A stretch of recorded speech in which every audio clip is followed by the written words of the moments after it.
Good, great. Hello, everyone. Good afternoon. Welcome all of you to this special lecture on special day here in India, which is Teachers' Day. And we are lucky to have a very eminent teacher all the way from Melbourne joining us here at O.P. Jindal Global University, Professor Lindsay Oades from the University of Melbourne. Professor Oades directs the Center for Wellbeing Science at the Melbourne Graduate School of Education, and he's internationally acclaimed well-being expert and a professor and director at the University of Melbourne, leading a team of researchers and educators who promote and investigate how people learn to improve well-being in education, health, organizations, and communities. In 2013, he was awarded an Australian government citation for outstanding contribution to student learning. He was also appointed as the Associate Dean International of the Melbourne Graduate School of Education in 2020.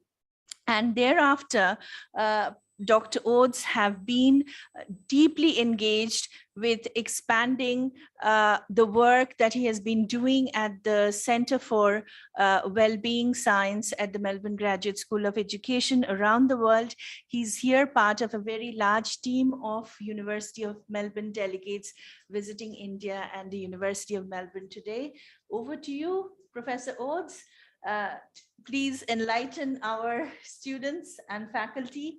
We are really delighted to have you with us today, especially on this special day, about what is well-being in education and why should we care? Okay, thank you very much. Over to you. Can you hear me okay? Audio working? Yep, great. Thank you very much, Professor Mukherjee. Lovely to be with you all. It really is genuinely, this is my second time back to India. And I really am enjoying myself, and I really appreciate the hospitality that we are receiving as we work our way around the country. And we were beautifully welcomed this morning by your Vice-Chancellor, and we're looking forward to working further with this institution. But to the topic of today, what is wellbeing education and why should we care? I'm going to track through some ideas with you which really represent the progression of my career and what as a clinical psychologist, and have progressed more to a wellbeing approach in education, and you'll see that as we work through. However, before I do that, I want to introduce our Centre for Wellbeing Science, which is a research centre which is part of the Melbourne Graduate School of Education at the University of Melbourne. It's a relatively small centre. We have about 20 staff. Some of the key staff are there. I won't go through all their names, but a range of people working on what is wellbeing, systems-informed positive psychology, wellbeing literacy, job crafting. Essentially, our mission is to scientifically investigate how wellbeing is learnable, and that's what we aim to do. We also run a range of courses, including a Masters of Applied Positive Psychology, and a lot of work on positive education, which I will talk a little bit about. So one of the things I want to do is not to do all the work, and I'm going to ask you to do some work straight away, and then I'm going to come back and work with what you've done, just on a piece of paper or on your screen. I want you to write very quickly. I'm asking you to do in 23 seconds what philosophers have spent about 3,000 years doing. What is wellbeing? What is flourishing? Just write something down. There's no correct answer, but just work with it and get a sense of what it's actually like. Be clear, I haven't asked you what leads to wellbeing and what leads to flourishing. I've asked you what they are.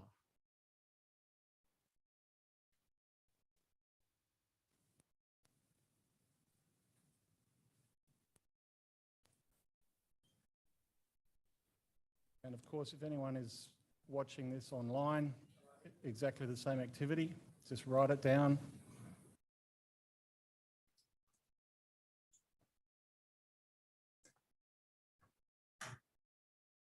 And if you believe they're the same thing, that's okay too.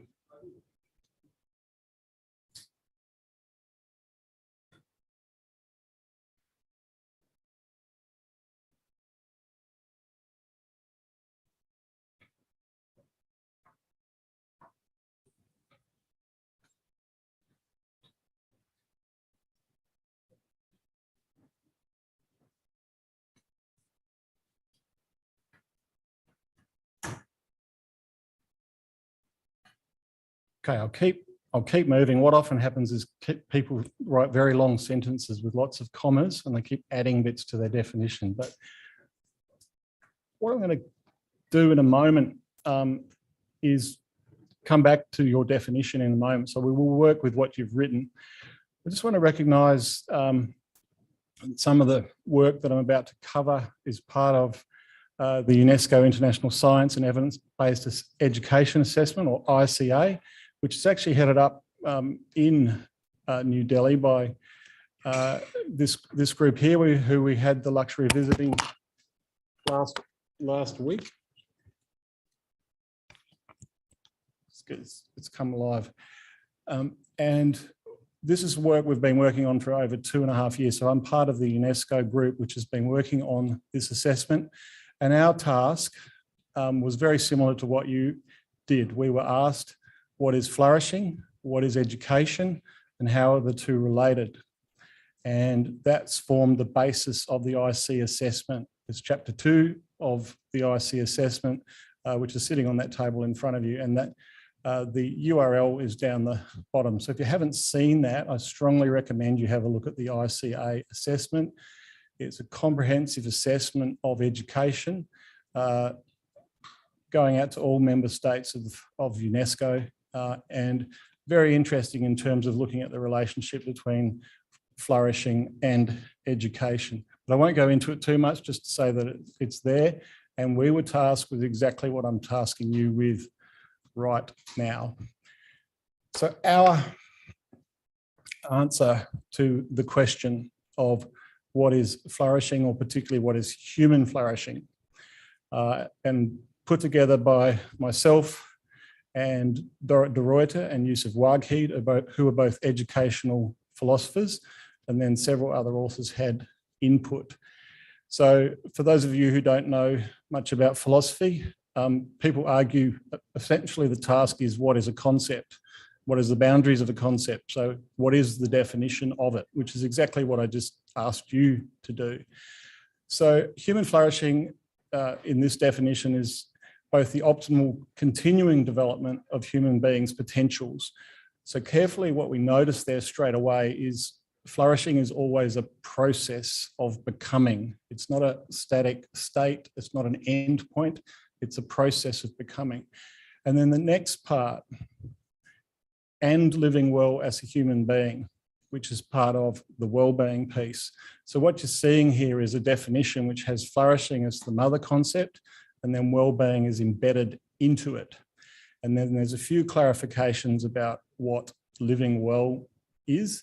It means being engaged in relationships and activities that are meaningful. So we know very well that relationships and meaning are strong predictors of well-being. So that's included in that. So this is a formal definition, and the idea of a philosophical form of definition is that you can fit lots of things into it.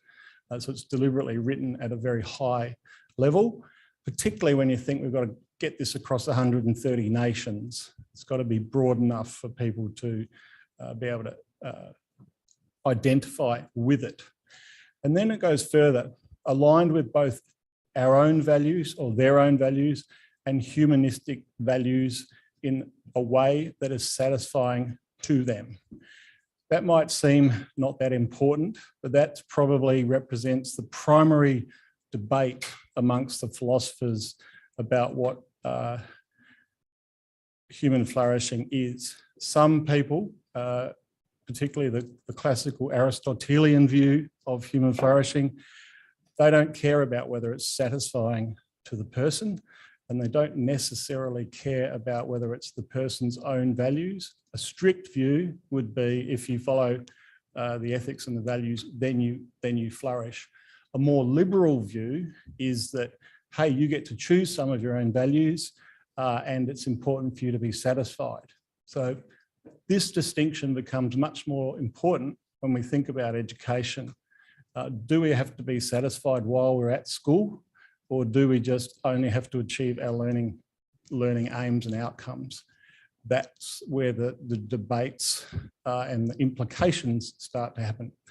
And here's the important part as well, and particularly what educators, policymakers have to deal with. Conditional, both on the individual, but of course requires the enabling environment. I was originally trained as a psychologist. Some of our profession are a little guilty of ignoring the environment and do a lot of looking at internal characteristics and sort of pretend that the environment is a constant. But this is deliberately recognising both. So again, for those of you who believe in individual responsibility and the contribution of the individual, it's there. For those of you who like to prioritise the aspects and social determinants of health and structural issues, it's also there. So that might not seem like much, but that took about 1.5 years to agree upon that definition to satisfy the philosophers. So I've asked you what is wellbeing, what is flourishing, and then I've given you the definition that we used within the UNESCO work. But we were also tasked with what is education. So that might seem very weird because we're probably all educators here in some shape or form. What is it? Not what leads to it, not what's good education. What is education? Have a go at writing that.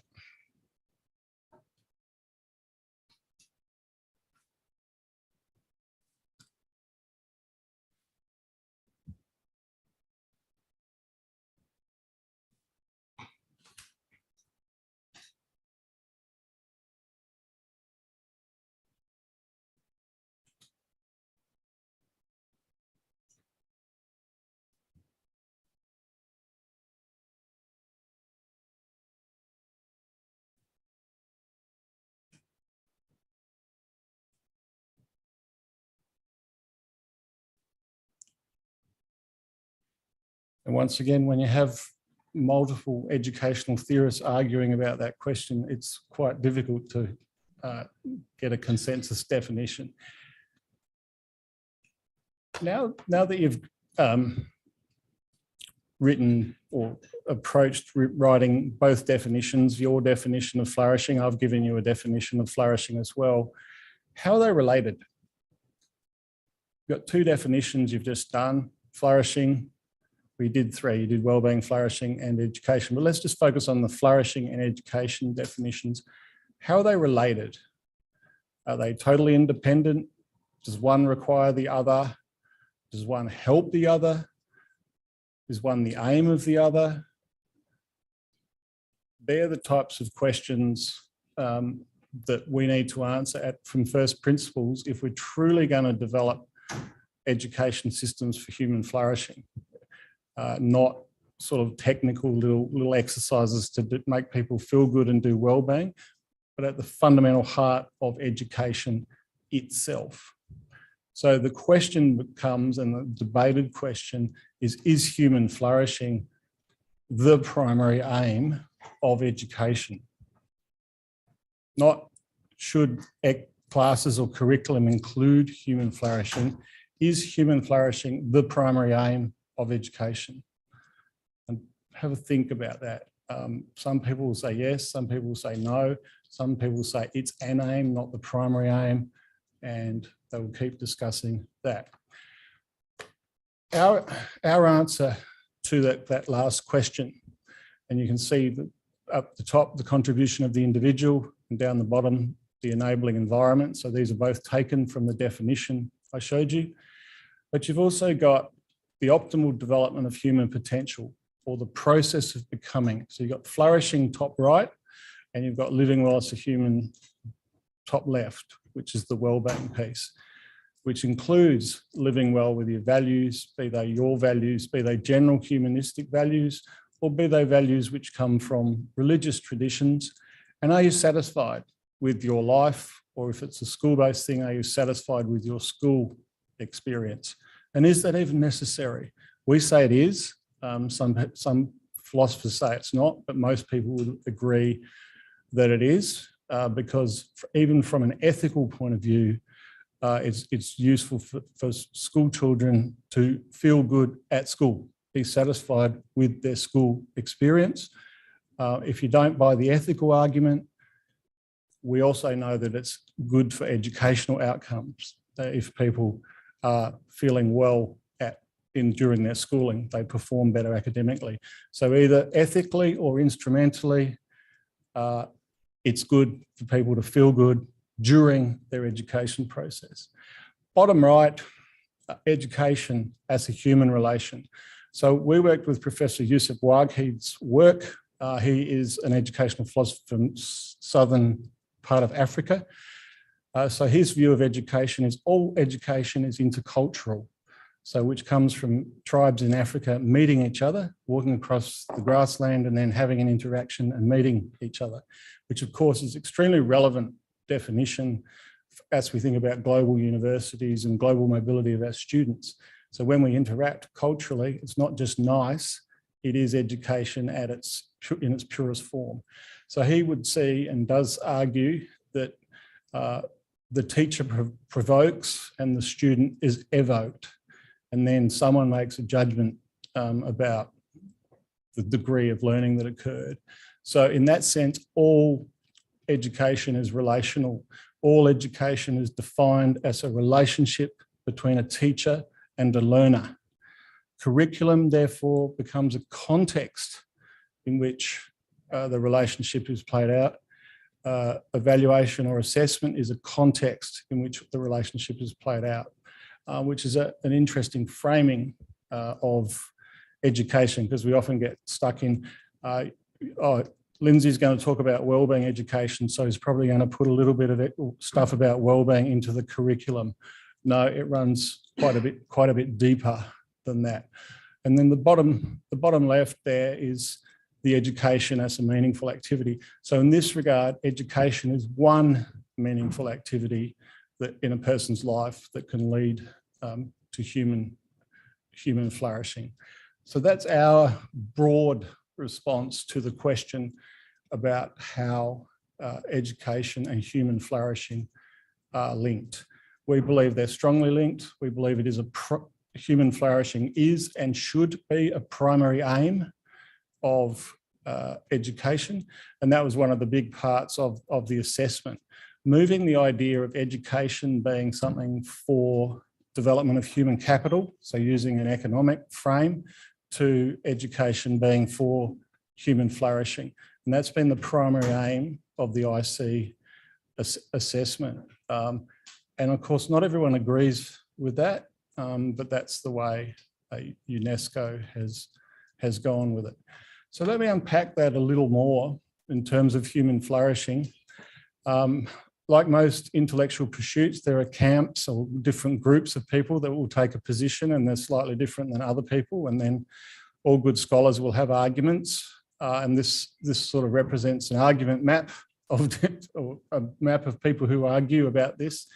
So bottom left there, the idea from the traditional idea from Aristotle's work on human flourishing is that if you live a set of virtues, you live the good life in an ethical sense, you're becoming the best you can be, that's human flourishing, full stop.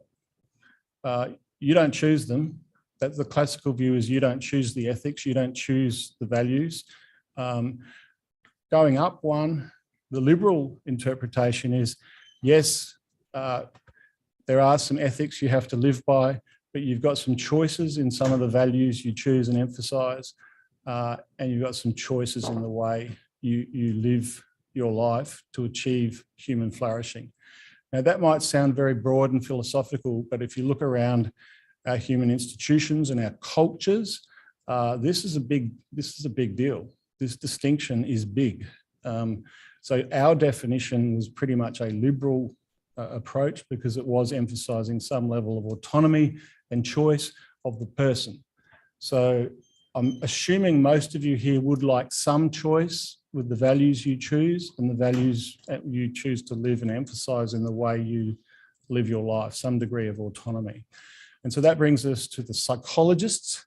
Self-determination theory, one of the most cited theories in psychology, which is a motivational theory. It's a neo-Maslowian theory. That is, it comes later than the work of Maslow, but it is a needs theory, and it claims that we have three universal human or psychological needs. The feeling of competency, we need to feel competent. A feeling of a sense of autonomy, that is to have some degree of independence of choice over what we do, and relatedness, some sense of that we're having good relations or have the opportunity to have good relationships with others. So a simple way to remember that is CAR, C-A-R, CAR, competency, autonomy, relatedness. So self-determination theory fits very closely in here because it argues if those needs are met, we are much more likely to flourish. And you can think of those needs similar to a plant. We have some plants in front of us here. What do they need? They need air, they need water, they need nutrients. If they don't get them, they die. Psychologically, self-determination theory says a similar thing. If they're not met, we can't flourish. And that's a very useful psychological viewpoint.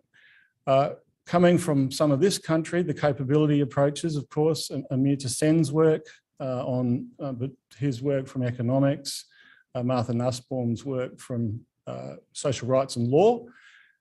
It's not just good enough to feel good, we actually have to have the capability to do something. So if you know how to ride a bike, but you don't have a bike, you're not capable. You just have skills. So the capability approach is also very relevant because it champions that choice and agency or capability of a person to do something to be able to enact their values. And that's, again, in terms of public policy, there's big debates about whether we should measure national accounts of wellbeing. Gross national happiness is a well-worn example, not very far from here. Should we do that, or should we measure whether our people in our nation is capable? So you'll see those debates in the context of what are the alternatives to gross domestic product, which we keep hearing about. Should we measure the happiness of the nation, or should we measure the degree of capability of the people in the nation, which falls into that debate about what's the role of a government? Is the role of a government the happiness or well-being of its people? That it fits there. And then there are curious, strange people like myself, positive psychologist, positive educator. So the notion of positive education, which is the application of the science of positive psychology into an education context. I believe some of the psychology folks have sort of messed up human flourishing. They tend to just say, oh, human flourishing is high levels of well-being. Conceptually, I don't think they're right. I just think they say that because they like scales, and then it's easier to measure. It's not that measuring wellbeing is a problem. I believe confusing it and saying it's the same thing as flourishing is the problem. So there's that group, and then many people would have heard of social emotional learning, which also fits in to this. It emphasises skills, which very much relate to wellbeing. It probably doesn't fit into the grand theories of human flourishing in the same way, but it certainly fits in a broad-based understanding and is a very popular view of wellbeing and wellbeing education. So what I'm trying to give you here is kind of a conceptual intellectual map of a lot of the players, not all of the players. There are human rights players in liberal human rights here that fit into the wellbeing education world. And you'll see it called different things. You'll see it called moral education, positive education, social emotional learning. I don't like to reduce it to one or the other because I think we're missing the point. I think wellbeing education writ large is what we need to do, and to not get held back too much by the specific debates, but it's useful to know them. So I want to say a little bit about positive psychology, which really was a rebalancing of some of the scientific aspects or empirical approaches to psychology. What we saw before World War II, traditional psychology prior to then, there was some efforts on curing mental illness, leading productive and fulfilling lives, which is what I was just talking about, and also nurturing high talent. Then World War II came, and then the veterans came back, and a lot of work. Well, prior to World War II, a lot of the testing, should people go to war, particularly in the US, psychological testing for people to go to the war. Then when they came back, the trauma of war, National Institute of Mental Health in the US, and research inquiring into deficit and dysfunction. So a lot of tilt on what is psychological science, guiding, looking at clinical psychology, deficit, dysfunction, what's wrong with you? Have you got an anxiety disorder? Are you depressed? Are you suicidal? What's wrong with your personality? Pretty much a whole scientific endeavour focused on the negative end of the spectrum. Doesn't make it wrong, but I would argue it's incomplete. And so positive psychology, drawing on some of the earlier work in humanistic psychology, and particularly Martin Seligman, when he was president of the American Psychological Association, started to look at what factors allow individuals, communities and societies to flourish, what's working well, when something's working really well, what predicts it. So we look at what predicts anxiety and depression, flip that on its head, what predicts good functioning, personal meaning, people experiencing well-being, people experiencing good positive relationships in their lives, people having a life of meaning, people living well. That has been the scientific emphasis more recently of positive psychology. However, contrary to a lot of the stereotypes, it doesn't claim that the negative doesn't exist. It just claims we should scientifically investigate good things as well as things that are not going so well. One example, and this relates to one well-known example of positive psychology, is the notion of character strengths and the idea of different strengths frameworks. So the values in action, or VIA, is probably the most well-known, sort of like the champion poster child of positive psychology, if you like. And character strengths meaning what are the individual aspects to a person that are related to virtue ethics. So you can see the link to flourishing, because flourishing was about ethics. Are we living the good life? Are we living values which are virtuous according to interdisciplinary research or cross-cultural research from around the world? Other approaches, the Strengths Finder views talents and skills. It's more sort of thing you'll see in the workplace, and there it is, Clifton, which is the work from Nebraska out of in that, and then the strengths profile. So these are different approaches to strengths, but I want to focus on the right-hand side because that closely relates to the notion of living a good life in an ethical sense. So these are the character strengths identified in that approach. And they are drawn from a large reviews of different traditions historically around the world in terms of what people consider virtuous.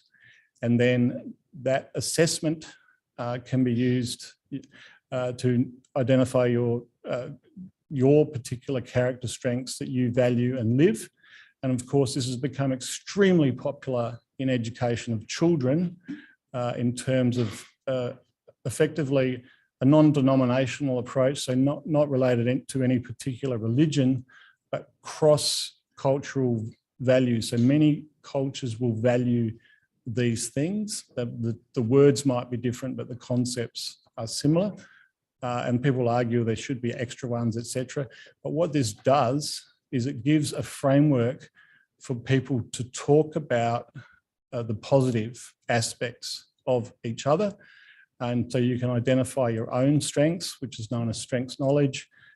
You can examine how much you use them once you've identified them. And you can also spot them in other people. And these are the types of exercises that have become very popular in positive education curricula.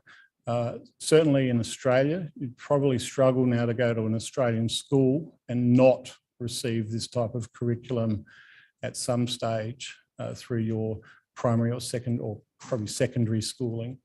So I'm giving you that as just, it's not the only thing, I'm just giving you that as a flavour of some of the, I've come down a level from the highfalutin philosophy, I've come down a level to the sort of things that would link what I've talked about into an education system. Some of you here may have already done the VIA strengths, character strengths assessment. If you haven't, just Google it, it's there. Make sure you find the free one. And what it also does, it's considered in positive, in both the US and the UK, we have Diagnostic and Statistical Manual of Mental Disorder or International Classification of Diseases and Mental Disorders. This is considered a manual of the sanities rather than a taxonomy of what's wrong with us. It's a taxonomy of what's right with us. It doesn't deny the other part. It just gives a system and a language for people to examine themselves and others in that regard. Taking it one step further, this is moving to my own work. One other thing I've noted across the education sectors in terms of wellbeing, you get these debates. Oh, should it be positive education? Should it be social and emotional learning? Or our particular program is the best, and you should implement this program in your school, or this program's better, or this concept's better, or this construct is better.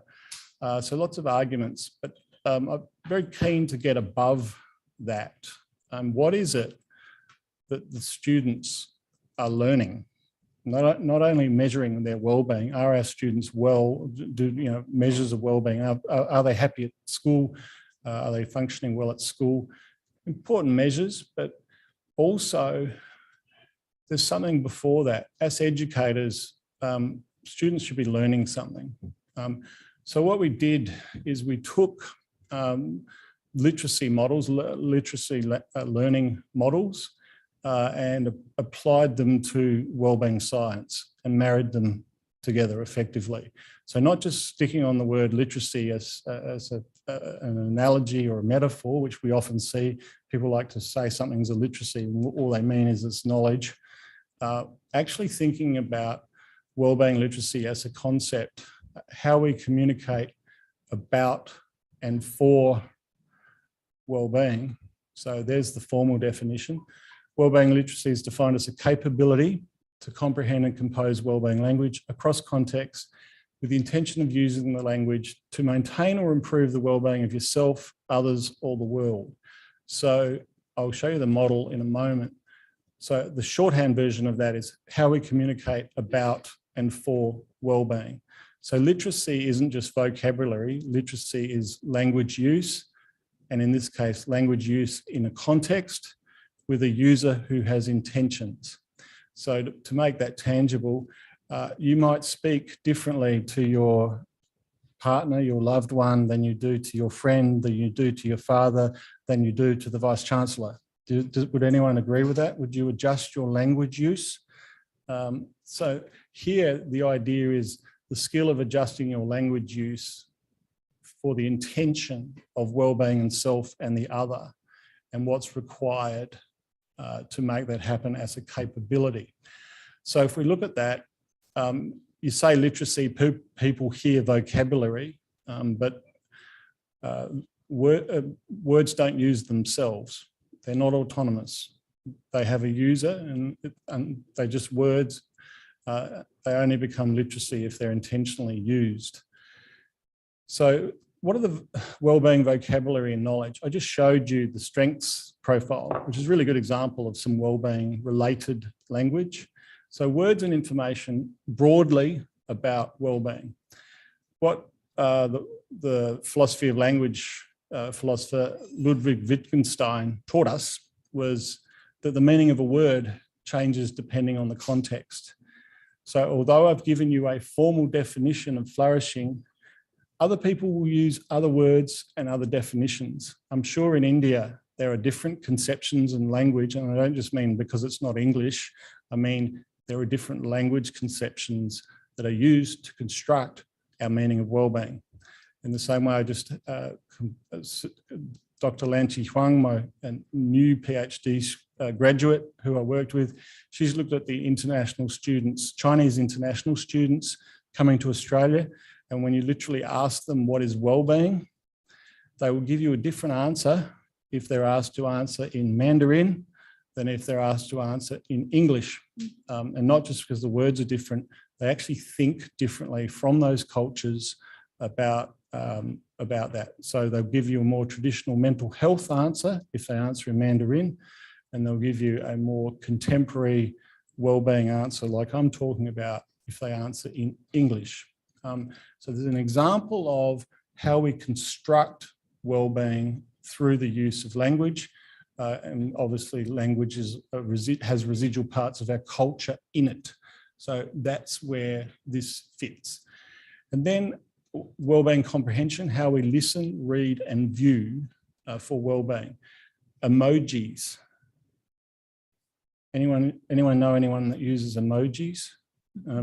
So they're everywhere in the social media, digital media.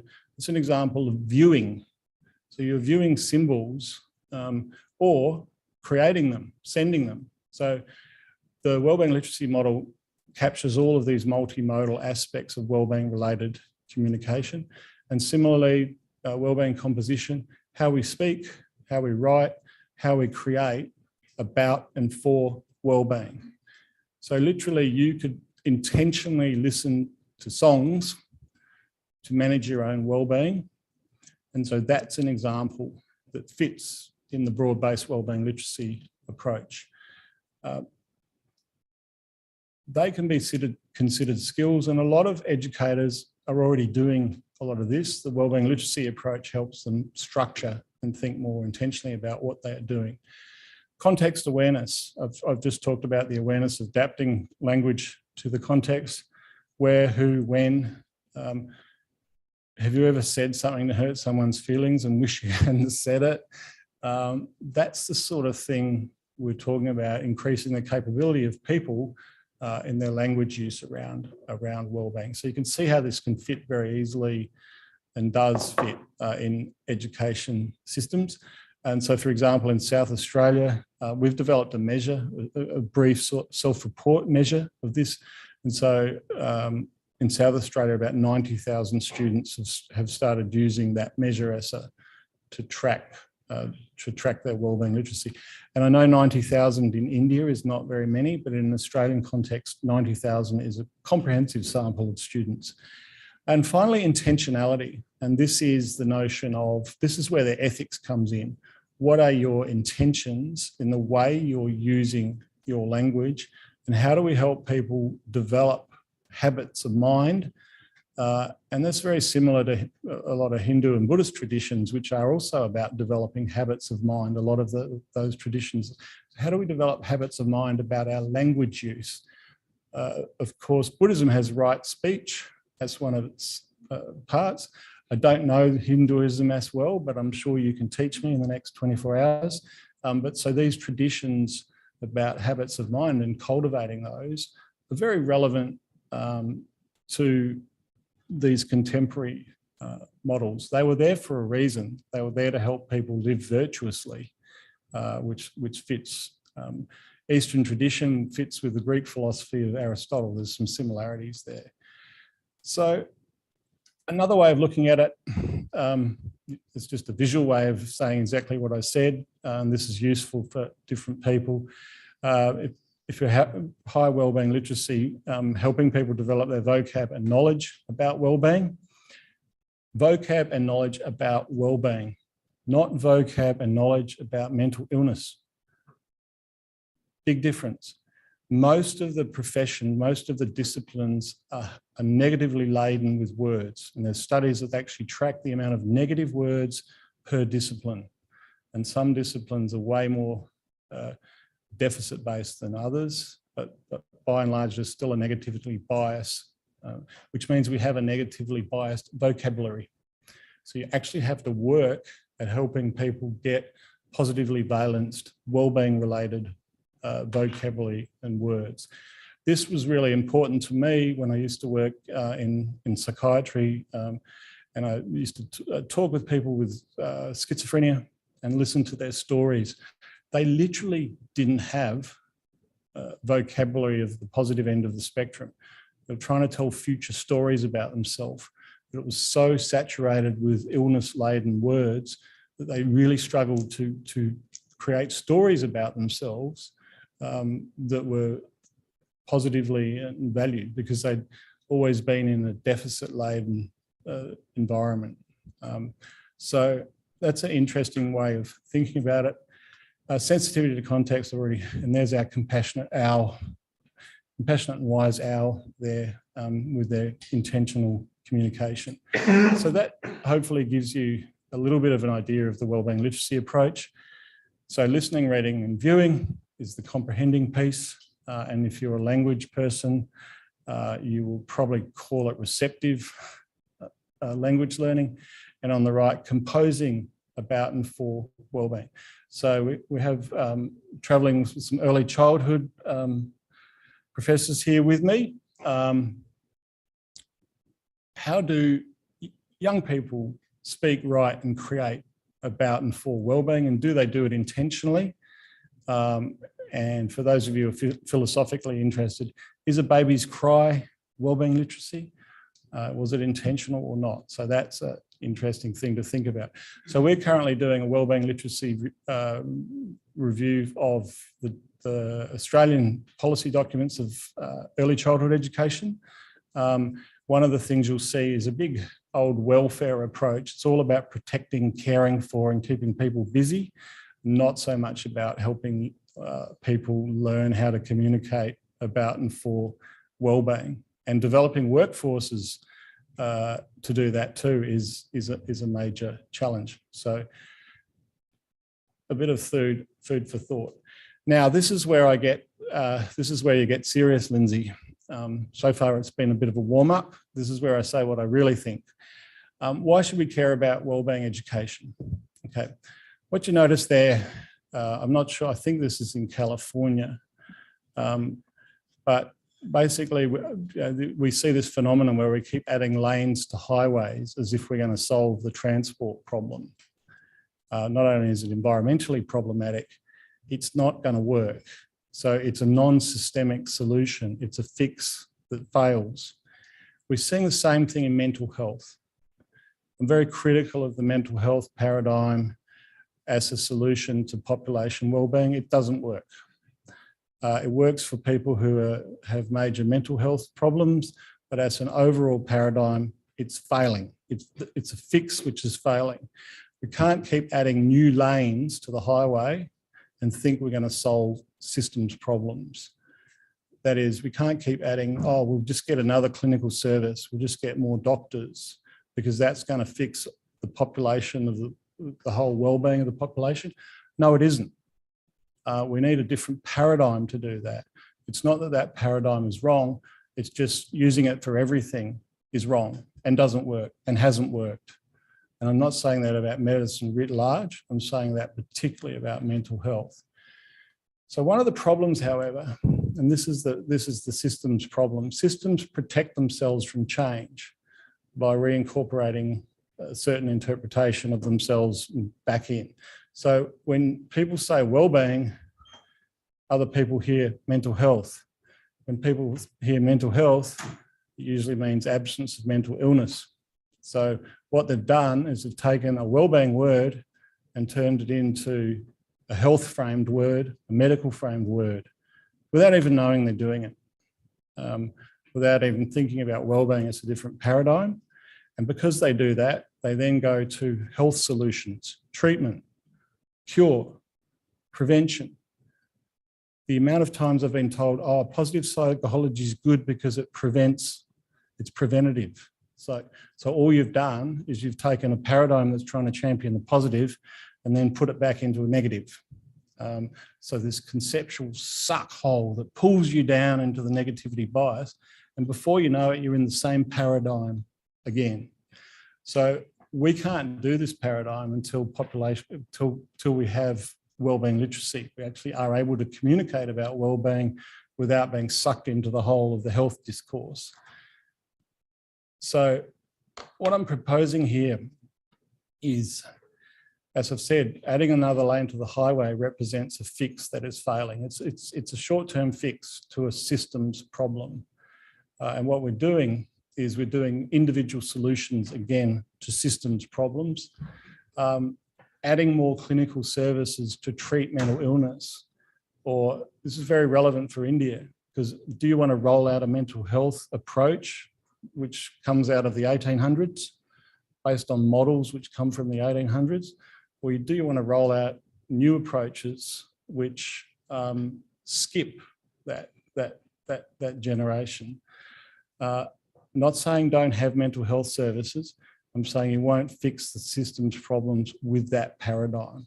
You'll do some good, but you won't fix the broader issues around wellbeing. So new paradigms are needed.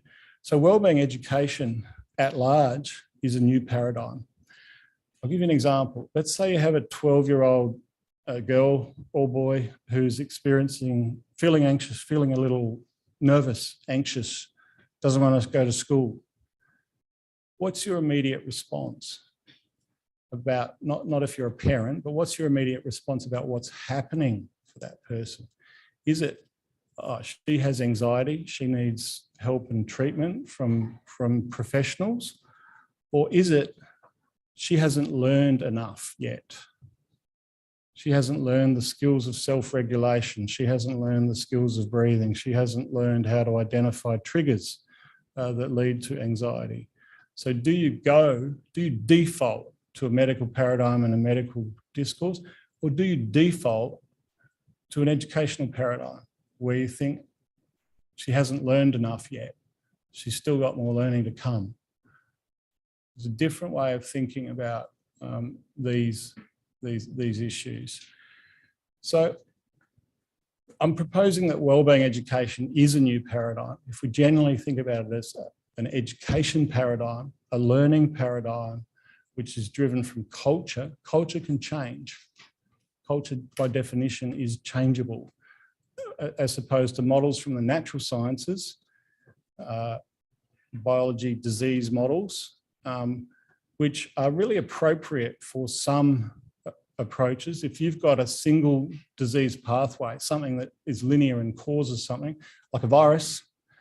Ever heard of a virus? Been a lot of viruses, viri around lately.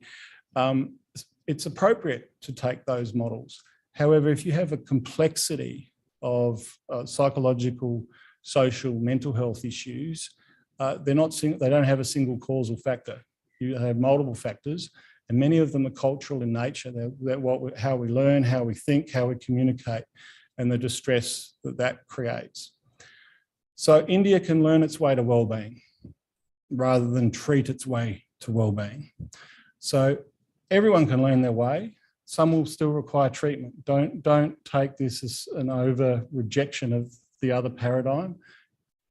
That paradigm can exist when needed, but let's put teach rather than treat there, wellbeing education and the notion in the forefront. We've got increasing amounts of science around wellbeing. We know more about wellbeing scientifically than we ever have, and it interfaces with some of the wisdom traditions, which we know, Hinduism, Buddhism, Christianity, Islam, etc., because they are values-based. And one of the things to remember and think about, who here's got doctor in front of their name, or who here wants to have doctor in front of their names? Anyone? A few of us? Plenty of us? It comes from the Latin word docere, which means to teach.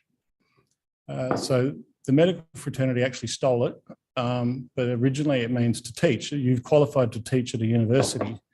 That's what the word means.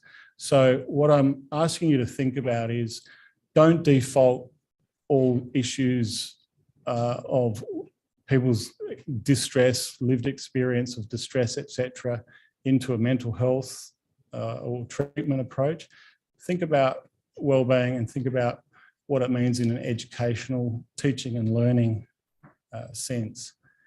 So on that note, I'll finish and really happy to take questions, and hopefully I've given you something to think about. A lot of food for thought for all of us. And now I'd like to invite questions from all of you, faculty and students here. Questions, comments, thoughts, reflections.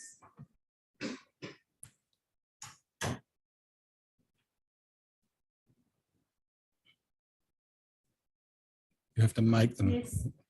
Please switch on the mic and speak to the mic because it's being live cast. Am I audible now? Okay. So, thank you for giving us this new way of looking at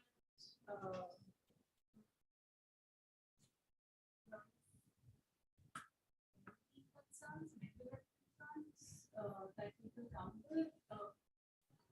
You at one point called it a systemic problem.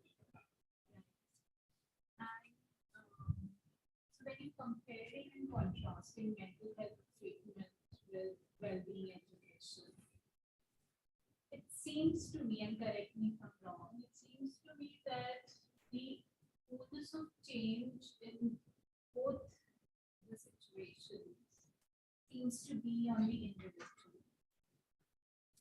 You know, I might be wrong, but to learn is a person's responsibility. To get better, maybe from mental health treatment, a person's responsibility. How does that fit in with something that you're identifying as a systemic problem? Okay, thank you. Yeah, really good question. So the issue of responsibility comes up a great deal when we talk about certainly health and well-being. In fact, I have a doctoral student who's actually working on that topic of psychosocial responsibility. What is it? And obviously there's legal and ethical responsibility, but it is both.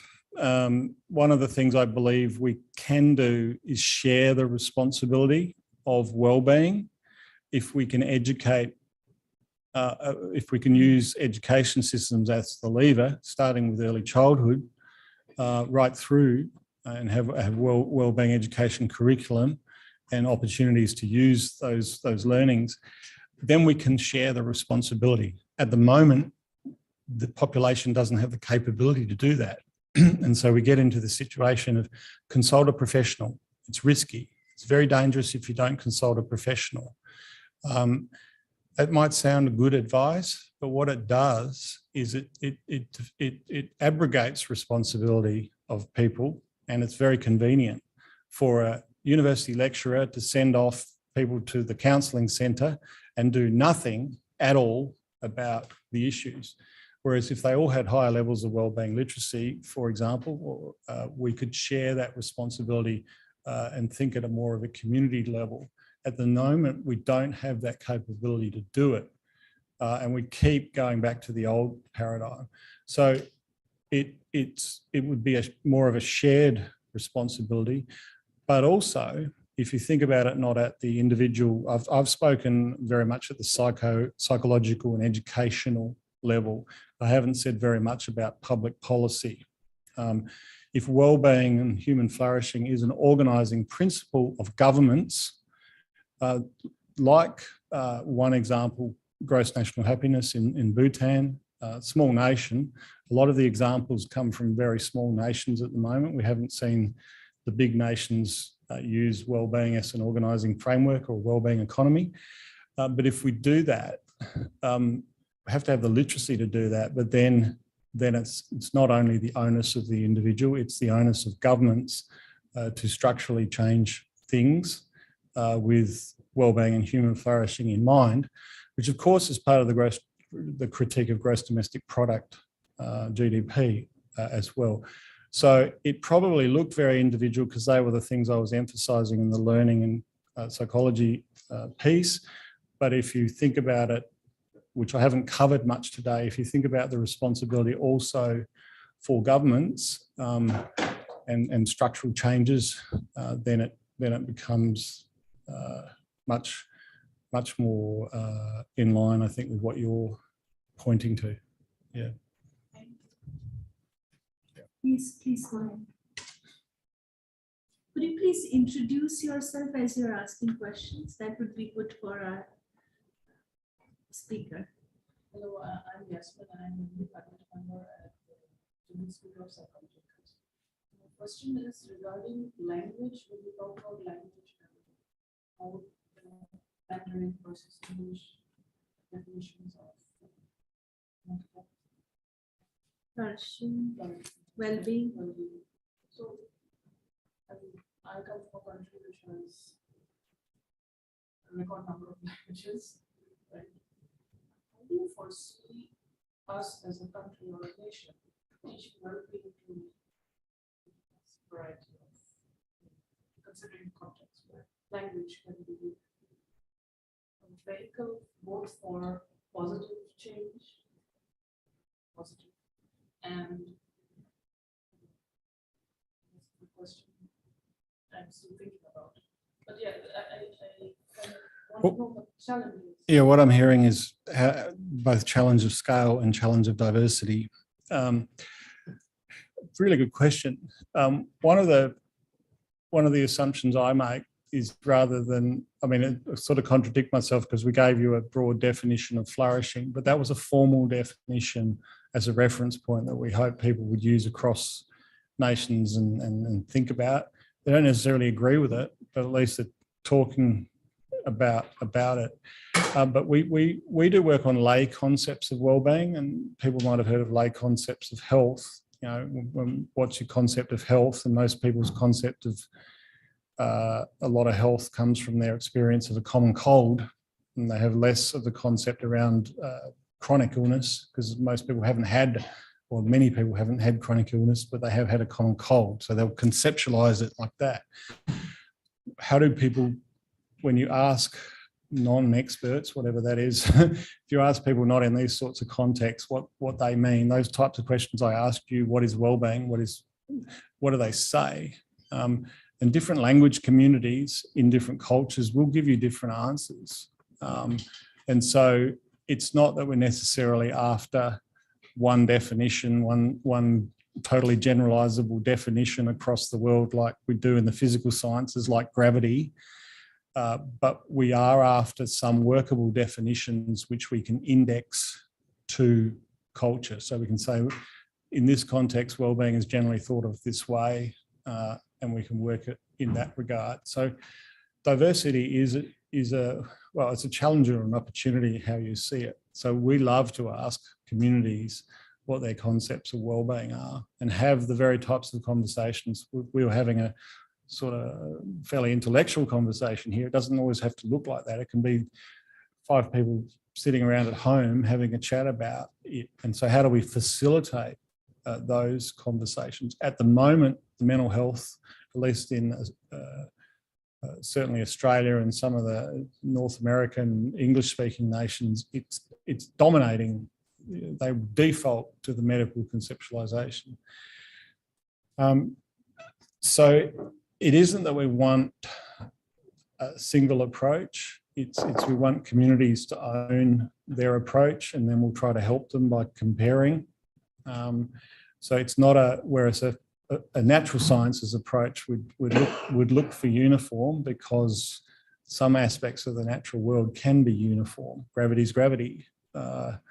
But how a child in Bhutan conceptualizes well-being might be very different than how a child in California does.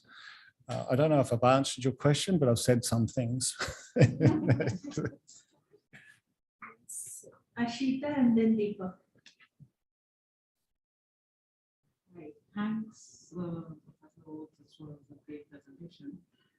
I have like 2-3 questions. I'm sorry, but like you said that the approach which is finally adopted in understanding of well-being or flourishing is the liberal approach, where it moves away from the neo-Aristotelian approach where the virtues are given to you and you accept them. But in the liberal approach, you do have the choice. Some choice. Some choice. Yep.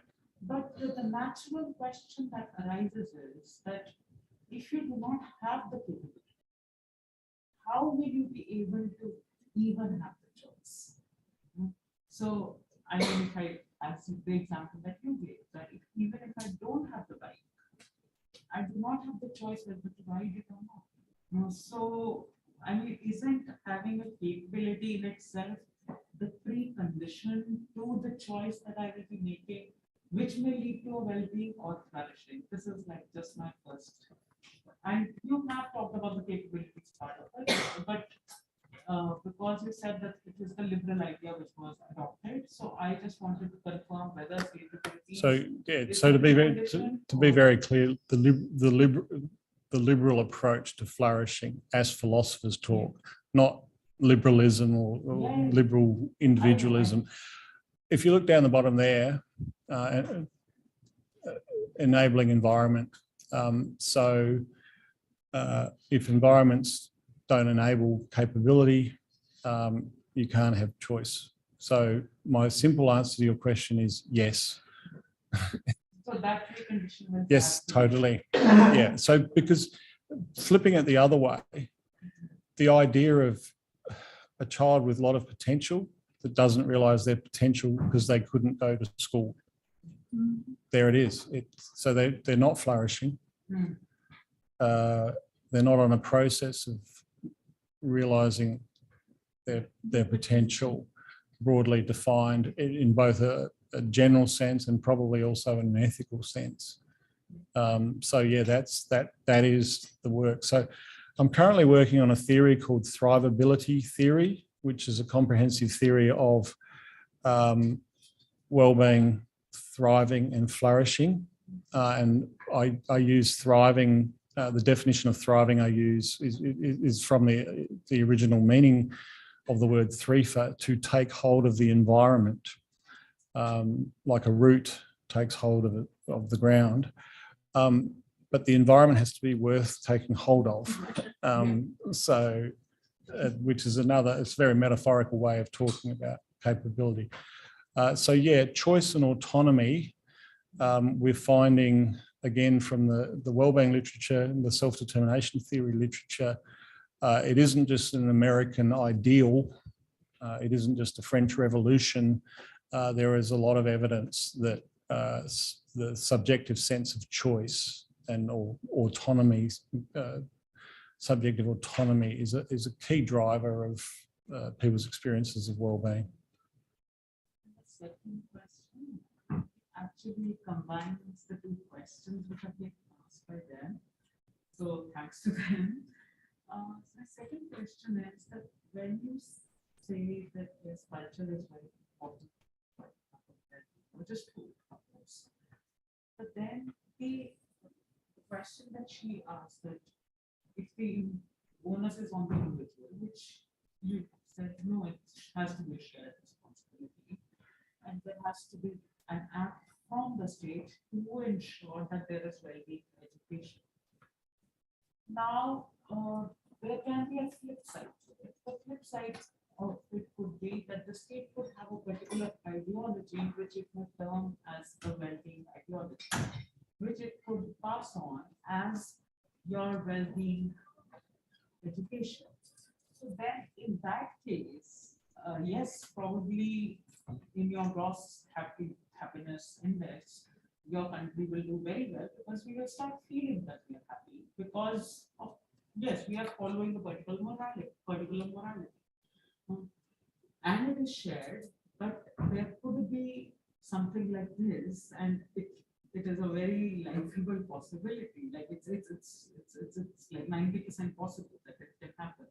So then, in that case, how do we actually are able to, like, have that shared responsibility and yet make that demand of the state that no, you cannot, there cannot be an imposition, and where her question comes in, that there has to be diversification which will have to be taken into communities of tribes, of languages, and the way they contextualize the idea of well-being altogether. I know, I don't know if there's a No, I would call what you're talking about the politics of wellbeing. And there are assumptions about what we were talking about, the degree of individual responsibility versus the degree of social or environmental responsibility.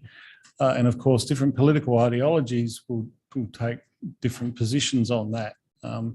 Classical liberalism, modern versions of liberalism, which has been particularly championed through the West, and then authoritarianism, which gets called by some people where you're told what you must do and there isn't a great deal of autonomy.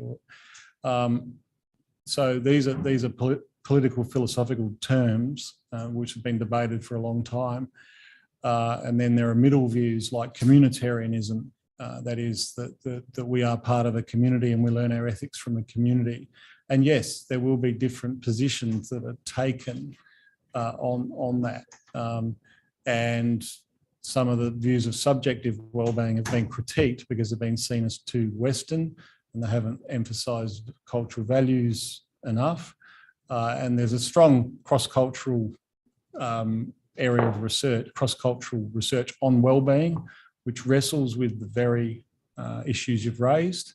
And going back when I said that distinction there, went here, that part of that definition is dealing with your question. Whose values are they? And how much degree of choice do you get? And the philosophers argue about whether that, how much choice is necessary. Do we need to live a good life, or do we need to live a good life which is satisfying to us? Which is also, if you think historically about the religions, they wrestled with that too. Yeah. So there's no single answer, but we can map the problem. Yeah, and thank you so much, because I think we have some.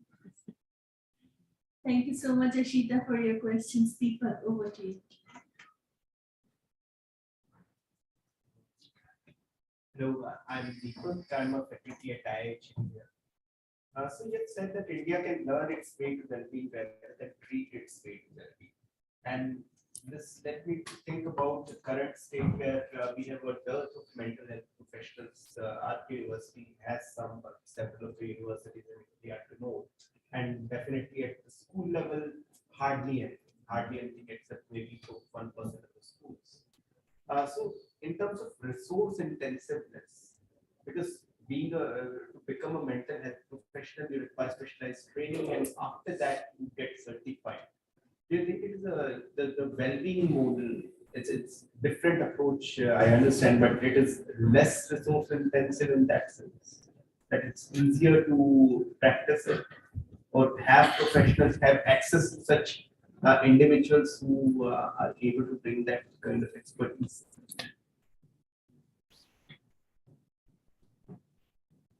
I haven't got economic modelling of it because we probably haven't got the measurement. We probably haven't got enough science yet on how wellbeing education works directly.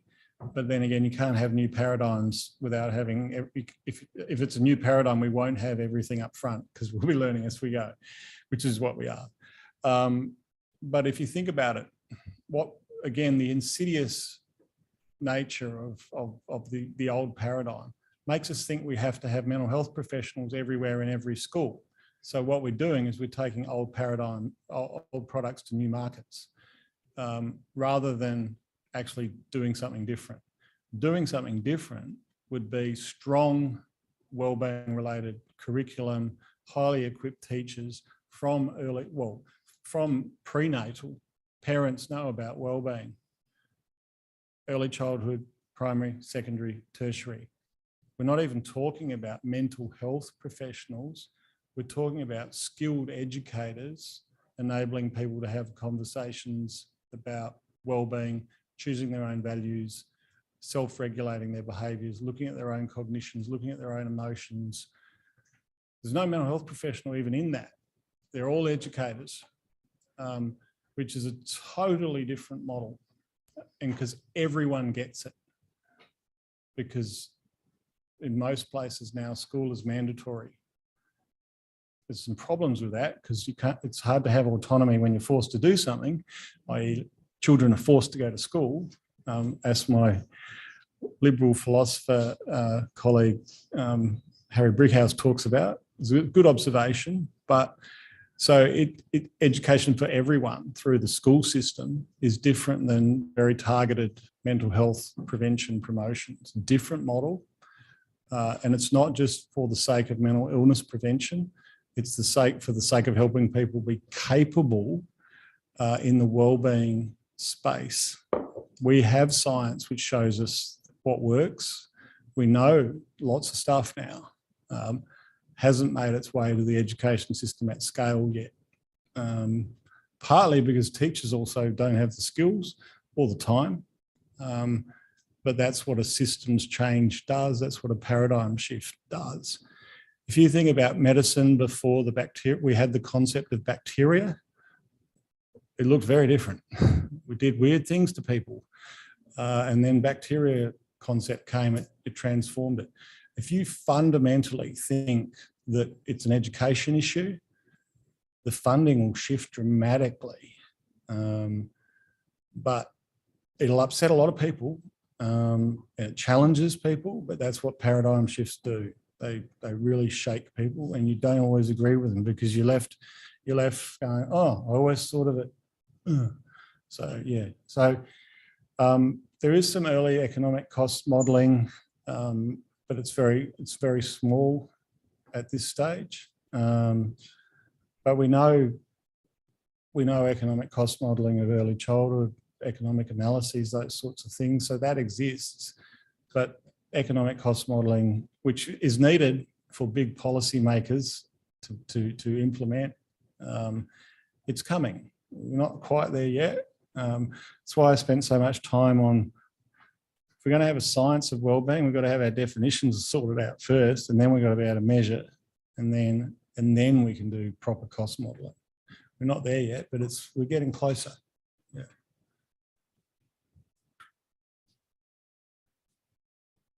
Any other questions from anybody else in this room?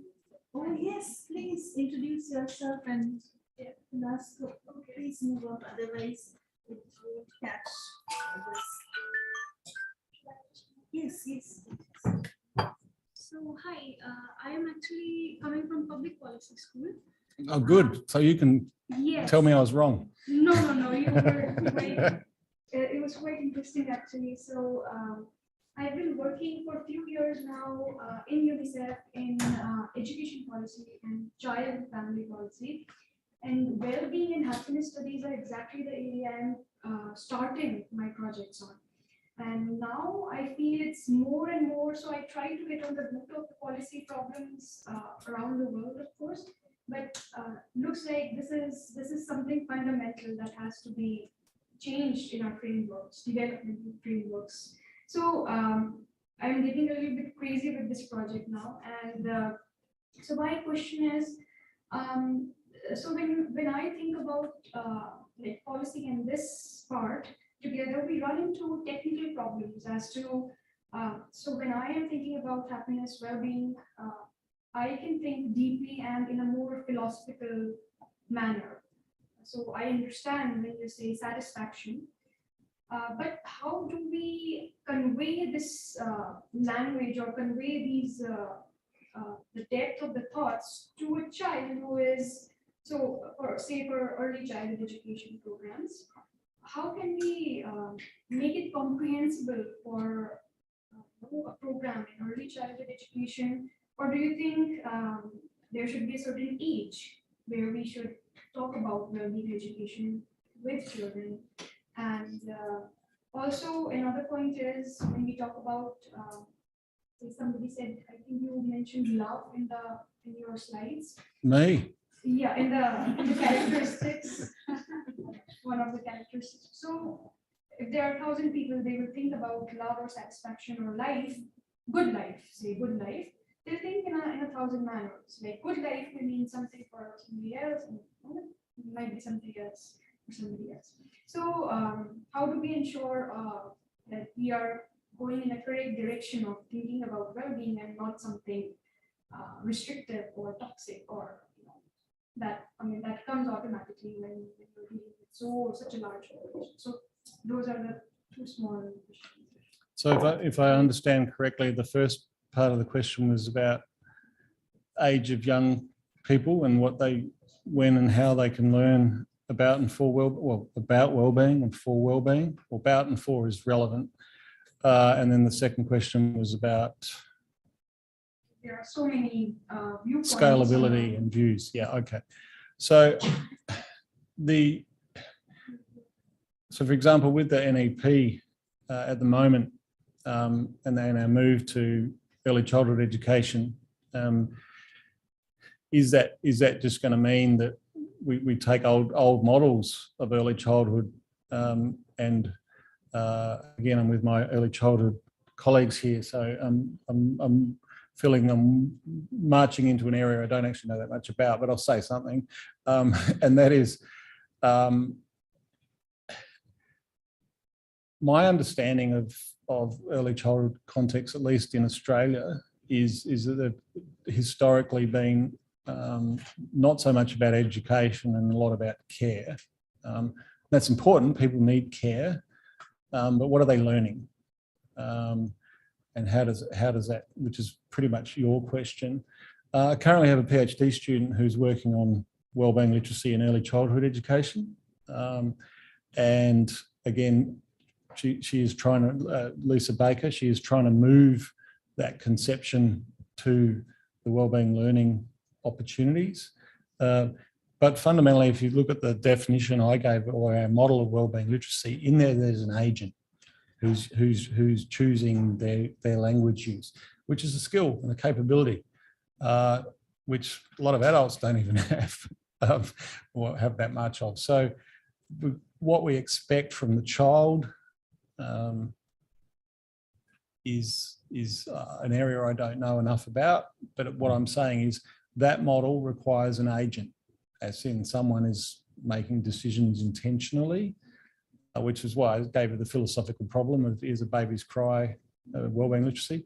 So my answer to that is I need other people to tell me when does a child become an agent,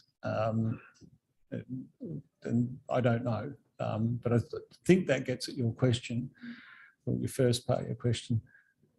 Second part of your question about scalability, or how do we know we're not going down the wrong road? Wrong in an empirical sense, or wrong in an ethical sense, or both. If it's empirical, we will know because the evidence will tell us. If it's ethical, someone will tell us. Whether the powerful people do anything about it is another issue. So what I'm highlighting is there are both scientific and ethical issues in wellbeing. And if I've done nothing other than today than emphasise the ethical component to wellbeing and flourishing, I think I've achieved something. So they're just some rapid reflections on your, maybe helping you improve the question rather than answering it, because I think how quickly could we know that we're going down the wrong path empirically, and who would enact ethical problems if we're going in the wrong direction. So I'll give an example of things that are going to scale in the US. The term grit is a very popular term in American language systems, language communities, but also it's being critiqued because it's seen as putting too much, similar to the question over here, too much responsibility on the individual, which again is politics of wellbeing stuff playing out. Selling a lot of books, but that's what happens. You have debates about trends and things like that. So yeah, I'll leave it at that. Okay, one more question. We're almost at the end, run out of time, but can we take one more question? Sure. I'll stay all night. I'll stay all night. Please hand over the mic. Please introduce yourself as you ask the question. Yes. Hi, my name is Vaishnavi and I'm a master's student in psychology. But while the presentation was going on, you asked us a question about a 12-year-old girl or boy, right? As in, you asked us if a person is suffering, a child is suffering with anxiety at the age of 12, what would you do? Would you ask them to go see a therapist or go for counseling, or would you teach them and make them understand what the triggers are? What would you do personally? Actually, I didn't ask that. I asked, what was your default thinking? Yeah, what was your default thinking? Yeah. Me personally? Yes. Interesting, because as a parent, I've had children who's one child who's experienced anxiety and depression, and I felt like I'd failed because I hadn't taught them well enough. But the paradox there is I have been trained as a clinical psychologist as well, so I've got a lot to teach. So my default thinking moves to an educational paradigm, but the system doesn't have that paradigm. So just because I believe it and have it, there's a whole system around me that doesn't think or do that way. And interestingly, if you think about self-regulation and an agent, so some people go, oh, you've got this radical idea and you hate psychiatry or something. No, I don't. How do we help people learn to be agents of using their own medication? At the heart of it, there's learning. They're learning to use tools, in this case, medication, but they're at the heart of it. They're the agent that's learning. So it's not that we're rejecting that system, it's that we're elevating the learning component to it. So you're doing masters in applied or masters in clinical? No, I'm doing masters in applied. Right, so you're learning lots of good things, learning lots of good language and models, which is fantastic. And everything I've said today isn't in contradiction to you continuing that, but how can you view it through a learning lens? What are you learning that you can help other people learn, as opposed to what are you learning that is a treatment thinking? So that I'll leave you with that. So my default model is the learning, but that system around me makes that really hard. Yeah. Wouldn't you believe, like, as in, you come from a place where mental health was always prioritized, or at least for quite some time now. Right now in India, it's still growing. It's a growth. It's a continued growth, right? We're learning about mental health. A lot of people are understanding that depression is just not a joke, and you don't just use it just because you're sad. It's not that you're depressed, and there are actual symptoms, right? We're just learning. Do you think a 12-year-old child can actually understand that they have anxiety and they will take help? Will you be able to explain to someone from India as a 12-year-old child that you have anxiety? Not right now, no. But I'm interested in the shift 30 years from now, when that 12-year-old child has already had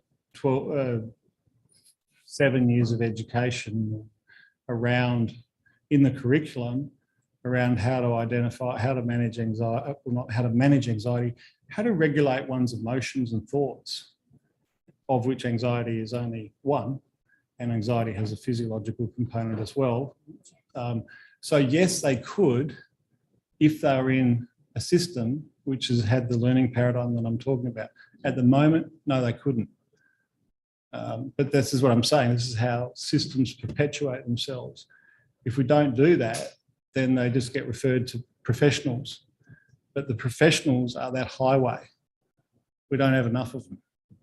We can't afford that distribution model of this set of expertise. It's the wrong distribution model.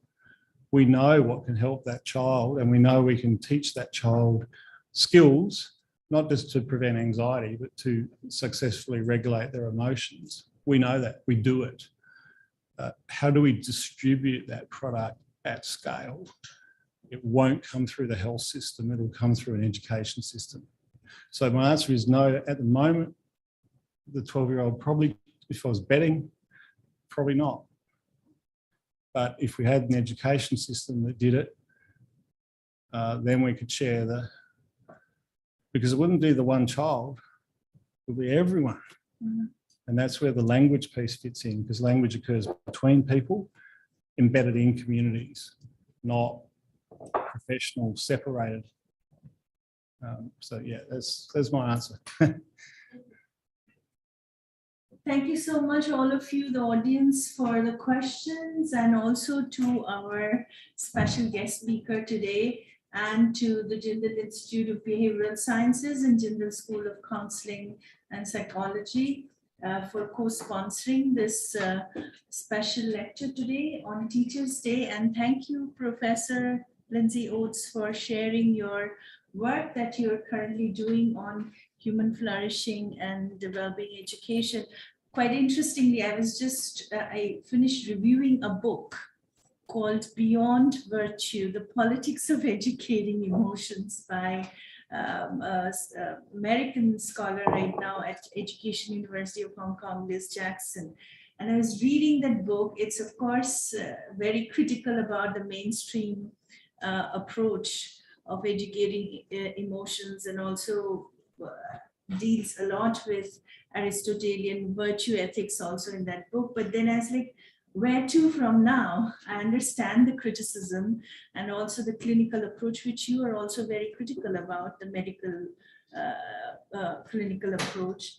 But today, after listening to your presentation myself, I've become much more curious, all the more now, to really follow your work in the future with regards to well-being education, because reading this book was really disturbing for me in many ways, because I was just thinking about a lot of the, in Delhi here, under the Delhi government, we have a program now, the happiness curriculum.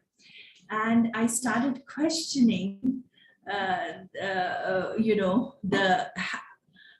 what happiness curriculum might be actually doing, in practice on the ground after reading the book all the more.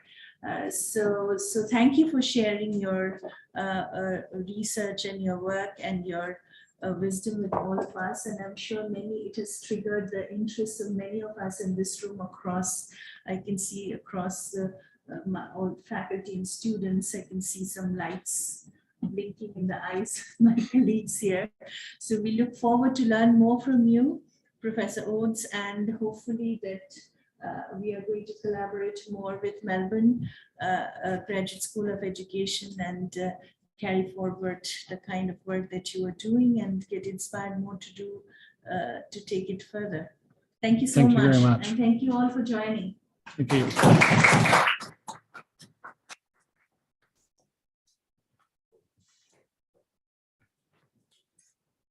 Well, we're done. Did you enjoy that?